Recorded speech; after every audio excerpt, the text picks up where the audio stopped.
What is the Global Growth at Risk report that we're launching today? The Global Growth at Risk report is an extension of the Global Risk Network's work, which is best known for its report that it launches at Davos each year on global risks.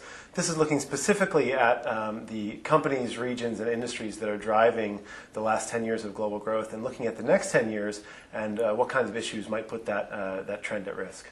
So what are the main findings of the report this year? The main findings are really that the next 10 years of growth, it's a big opportunity. There's an opportunity there to be taken, but the threats to that growth are the threat of missed opportunities, and so politics comes into play.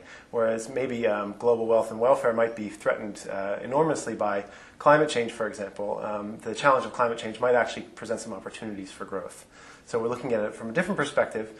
We're seeing that some of the political concerns, the policy developments on the geopolitical front and also on the domestic policy front could really shape the way that growth takes off over the next 10 years. What specifically about China? What are the risks in China? In a lot of ways, China is a microcosm for the global growth picture.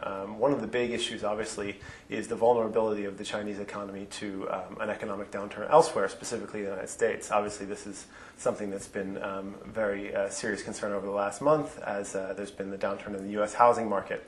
But China also has some issues, some political issues around how their growth is managed. Obviously, a 10, 11, 12% growth is a very fast growth rate, and the Chinese leadership is looking to tune that down into what they call harmonious growth, which is really what the rest of the world often refers to as sustainable growth, which is going to be one of the major political priorities for the next 10 years. How will this report feed into the discussions in Dalian? Well, Dalian is obviously the meeting of the new champions. In a lot of ways, those new champions are the people who are going to shape the economic growth picture over the coming years. So many of the industries who are leading growth and who are most concerned about the issues that could change the shape of growth over the next 10 years will be in attendance, and I think it's going to be an integral part of their conversation.